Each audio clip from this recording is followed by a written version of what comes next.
friends, how are you guys doing? I am here with my friend Travis, and we've gone on a little trip. Yeah, he's yes, you're liking the trip. It's fun. So I'm not at my classroom like normal. We've gone somewhere different today. We were actually out at the beach. I tried to go out to the beach to do pictures out there, but I don't know if you can hear the waves behind me. They are super loud. Yeah, they were, yeah, we were a little close. Our blanket got wet. That was scary. So, not really that scary. Oh, yes, you're a lot smaller than I am. Yeah, they weren't scary for me, maybe for Travis, but it's okay. I was with him, and more importantly, God is with us. God is always watching over us and taking care of us, huh? Yes, even when we're a little too close to the ocean waters, but we were okay. You can probably still hear them from where I'm sitting. If you listen carefully, can you hear? We'll be very quiet.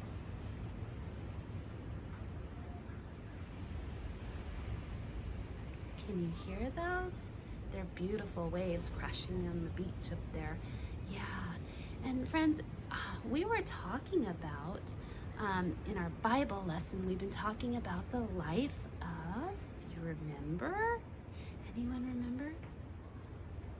That's right, the life of Daniel and his friends. And we are learning something very important through Daniel's life. It's that God is always with us, watching over us, even when things are scary. Like the ocean. Yeah, scary and tough. God's always watching over us. Do you remember the first part of our Bible, what we learned? Yep, that's true.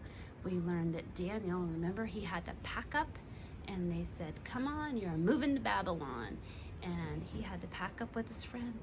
He didn't know where he was going or what he was supposed to be doing, but he had to trust God, that God was going to watch over him and take care of him, and God did. And then the second thing he learned, do you guys remember?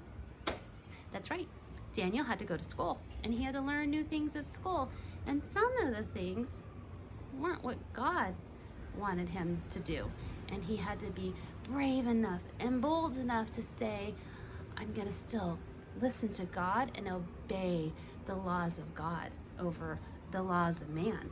But he still obeyed as well and did what he could do to learn the things that he was supposed to learn. So he did both. First God's law, and then do what they were asking him to do. He didn't forget that God has the best law, and he had to obey that one first, because his law is above everyone else's. So fix your bow tie there. You're welcome. Yeah, his bow tie he doesn't like it when his bow tie gets a little mixed up. And you know, as Daniel started living there, he was living at the king's palace. He was living there in Babylon, learning the rules, learning the ways of the land there that he was supposed to. And the King Nebuchadnezzar, yes, that's a hard name. Can you guys say that?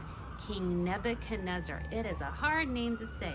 Well, he had a bad dream. The Bible tells us that he had a bad dream. Has anybody ever had a bad dream? Yeah. You think he said it was about the ocean? I don't think so. I think we're okay. Yeah, you're gonna be just fine. If you've ever had a bad dream, it's so nice to be able to pray and say, oh, again. Okay, better? Okay. He's looking at the camera and himself, and he does not like it when his bow tie gets cockeyed. Cockeyed means sideways. It gets a little skewed the wrong way. He likes to look spiffy.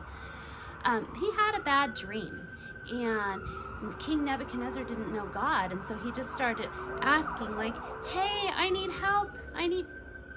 Somebody does need help right now. Do you hear the sirens in the background? Yep, somebody needs help somewhere, and they're on the way to help. That's right. We're having lots of background noise problems today, but that's what happens when you're out and about and you get background noise.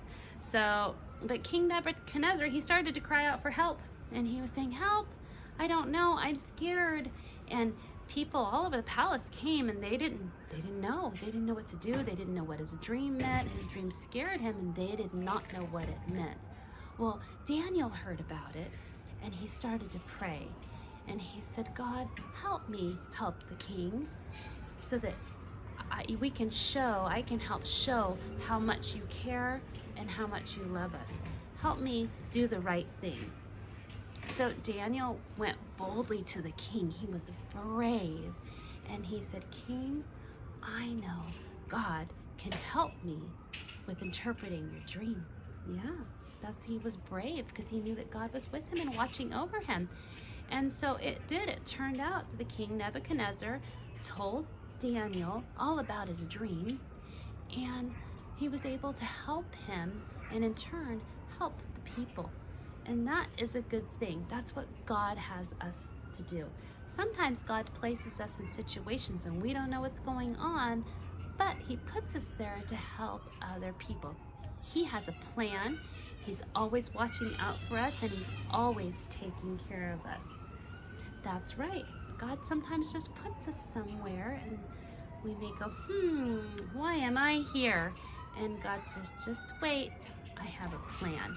He's got a plan for all of us. That's what God says, and that's what God does. So, friends, I want you to stop and think this week when you're out and about, when you're at home, whatever it is that God has you, God has a plan, and he's going to take care of you, and he's going to be with you always, because that's his promise to us.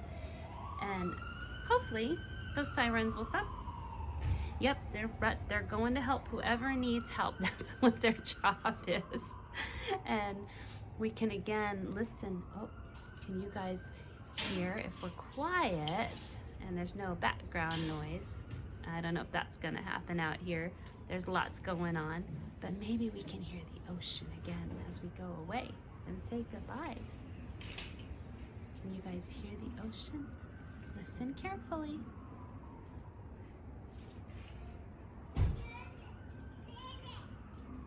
Yeah, sounds of the waves. The waves, I think, are dying down a bit. They were pretty crashy this morning. All right, I love you guys. I hope you have an amazing week. I will see you with Travis next Sunday, and maybe we'll be back in the classroom where it's a little... Oh, he likes going outside and doing things. I agree. Just a little background noise.